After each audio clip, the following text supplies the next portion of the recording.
The subject that we're going to deal with today is the whole idea of black buying power. Okay? Black buying power. You hear a lot of magazines twice a year during Christmas time and during the summer. You hear them talking about black buying power. And many of you are actually believe some of the things that are put out about the $1 trillion black buying power, that basically what they're saying is that blacks have $1 trillion to spend, but that is not exactly black buying power. We're going to break down for you exactly why, no matter how much money that collectively black people have, that doesn't necessarily equate to black buying power. It basically is just black spending, and black spending is a little different. When it comes to your buying power, that is your ability to get a company or a series of companies, but a company recognizing you as a valued customer. Okay, that's what buying power is. Yes, you can have $1,000 and spend it, on stupid stuff, and that doesn't equate to buying power. That's just a whim that you had. There's no way for that to be tracked, when you're going to have that whim again, or whether that company can count on you doing the same thing next week or next month or even next year. So it doesn't necessarily equate to power. When it comes to actual power, using your money to get people to understand that their revenue relies on you. That's your power. You help the companies understand that their revenue relies on whether you use their product or not, whether you like their product or not, and what it is about their product or service that you like. So when I told you in the other shows that if you boycott something and just stop buying it, that is not power.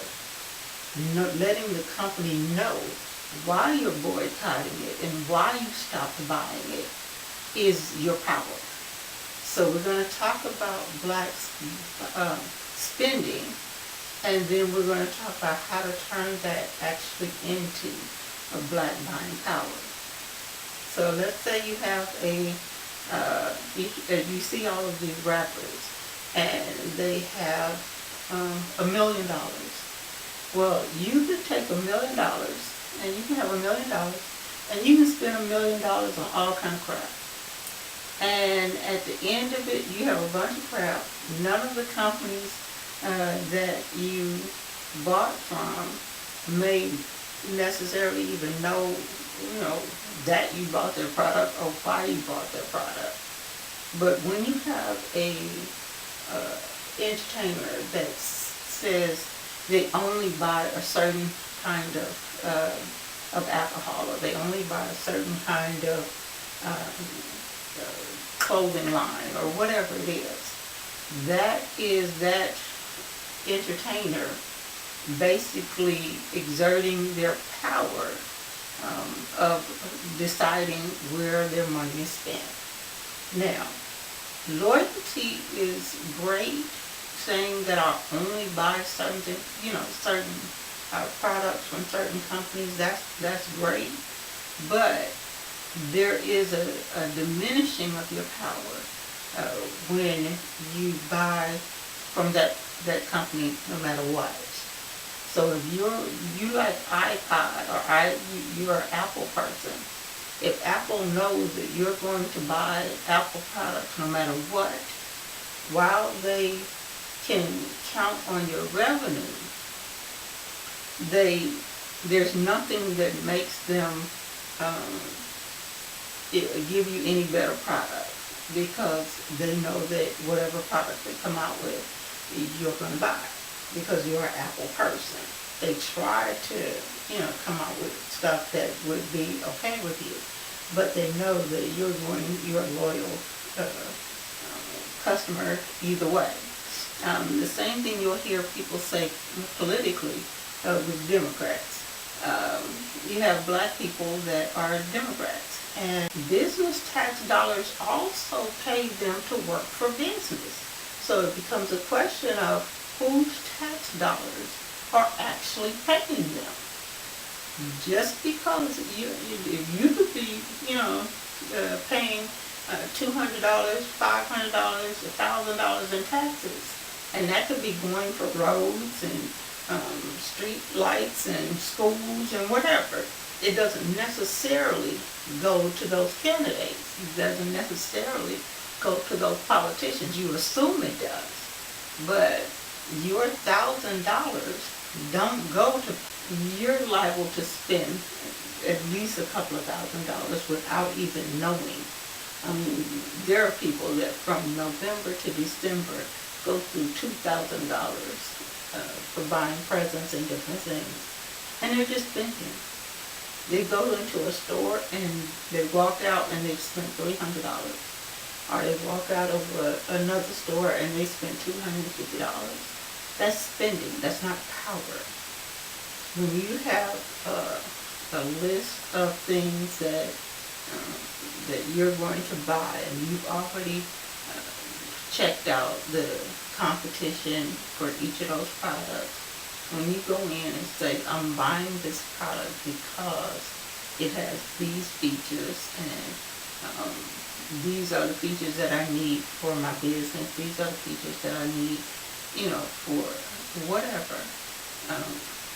Now you're talking about being an educated consumer. And that is where your black buying power actually comes from. Okay, so I wanted to make sure you guys had an understanding about that. I knew that today would be a short show because I'm going to be trying to rest up. I'm trying to recover for to actually be able to get out and do things. And so I knew the show would be shorter today so that I would still have enough energy to try and, venture. But I wanted to address that because over the holidays, I heard so many people talking about posting things about the black buying power, and there were comments and debates and all kind of stuff going on. And it was clear that people did not understand what black buying power actually is and how to really turn it into that power that black people really want. That respect from companies that black people deserve, because they do have a lot of money, discretionary money, that they're spending out there. They're just not targeting it in the right way to turn those black dollars into power. Okay, so if you see each of your dollars, doesn't matter how many you have, if you see each of your dollars when you get a paycheck, or you make money, when you see it as a black dollar, and it remains a black dollar as long as it's in black hands. So you go to a black store and you buy something, or you buy something that was made or done by a black person, then it's still a black dollar. It doesn't stop being a black dollar until you actually put it in the hands of someone who is not black. The minute you do that, then it is no longer a black dollar. Then you have to check and see, well, is this black dollar that I'm putting into a non-black hand going to come back or give any return to my black neighborhood or my black community? You need to know that. You need to find that out. If you find out that it does not, it goes somewhere else, into another neighborhood that is not black, then you have basically given away your black power, your black buying power. You no longer have it. Okay? So it only remains your black buying power as long as it is giving some kind of benefit to your black community. Okay? So hopefully that helps you guys understand a little better. And y'all know the deal. If we're still here, next time we're going to deal with some things. Okay?